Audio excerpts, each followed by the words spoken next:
ನನ್ನ ಕ್ವಶನ್ ಇದೇ ಕೇಳಿದ್ದು, ಸರ್ ರೂರಲ್ ಡೆವಲಪ್ಮೆಂಟ್ ಯಾವ ಇನ್ಸ್ಟಿಟ್ಯೂಷನ್ ನೋಡಿ ಚೆನ್ನಾಗಿ ಕೊಡ್ತಾರೆ, ಯಾವ ಬುಕ್ ಚೆನ್ನಾಗಿದೆ, ಯಾವ್ದು ರೆಫರ್ ಮಾಡಬೇಕು. ಅಲ್ರಿ, rural development is a broad topic, ಎಲ್ಲ ಅದರಲ್ಲಿ ಸ್ವಲ್ಪ ಬರುತ್ತೆ. ಅದನ್ನ ನೀವು ಕನ್ಸಲ್ಟೇಟ್ ಮಾಡೋದು ಟಾಪಿಕ್, ಅದಕ್ಕೆ ಯಾಕೆ ಮತ್ತೊಂದು ಹೊಸ ಬುಕ್ ಓದ್ತೀರಾ? ಫಸ್ಟ್ ನಾನು ಹೇಳ್ತೀನಿ, ರೂರಲ್ ಡೆವಲಪ್ಮೆಂಟ್ ಅಲ್ಲಿ ಏನ್ ಓದ್ಬೇಕಂದ್ರೆ, ಫಸ್ಟ್ ರೂರಲ್ ಡೆವಲಪ್ಮೆಂಟ್ ಆನ್ಸೆಂಟ್ ಹೆಂಗಿತ್ತು, ಮಿಡಿವಲ್ ಹೆಂಗಿತ್ತು, ಮಾಡರ್ನ್ ಹೆಂಗಿತ್ತು, ಬ್ರಾಡ್ ತಿಳ್ಕೊಡ್ರಿ. ರೂರಲ್ ಡೆವಲಪ್ಮೆಂಟ್ ಏನ್ ಟಾಪಿಕ್ ಬರುತ್ತೆ, 5 year ಪ್ಲಾನಿಂಗ್ ಬರುತ್ತೆ, ಪಾಲಿಸೀಸ್ ಬರುತ್ತೆ, ಇನಿಷಿಯೇಟಿವ್ಸ್ ಬರುತ್ತೆ ಅದು. ಆಮೇಲೆ ಇನ್ಫ್ರಾಸ್ಟ್ರಕ್ಚರ್ ಹೋದ್ರೆ ರೋಡು, ರೇಲು, ಆಮೇಲೆ rural industries, agriculture with rural development ಅದು ಬರುತ್ತೆ. ಅದನ್ನ ಬಿಟ್ಟು ಸೊಸೈಟಿಕಲ್ ಹೋದ್ರೆ ರೂರಲ್ ಸಿಸ್ಟಮ್ಸ್, ಎವಿಲ್ಸ್, ದೇವದ ಸಿಸ್ಟಮು, ಸತಿಸಾಗಮ ಸಿಸ್ಟಮು, ಆ ಬಾಂಡೆಡ್ ಲೇಬರ್ ಅವೆಲ್ಲ ಬರುತ್ತೆ.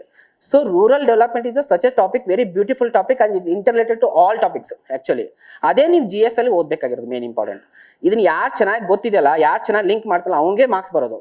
GS 1 ಅಲ್ಲಿ ಬಂದಿದ್ದು 2 ಅಲ್ಲಿ ಬರಿಬಹುದು, 3 ಅಲ್ಲಿ ಬರಿಬಹುದು, 4 ಅಲ್ಲಿ ಬರಿಬಹುದು, ಇವನ್ ಎಸ್ಸೆ ಅಲ್ಲಿ ಬರಿಬಹುದು. ಎಸ್ಸೆ ಇಸ್ ನಥಿಂಗ್ ಬಟ್ ಇಲ್ಲಿ ಕಂಟೆಂಟ್ ಇದ್ರೆ ಎಸ್ಸೆ ಬರುತ್ತೆ.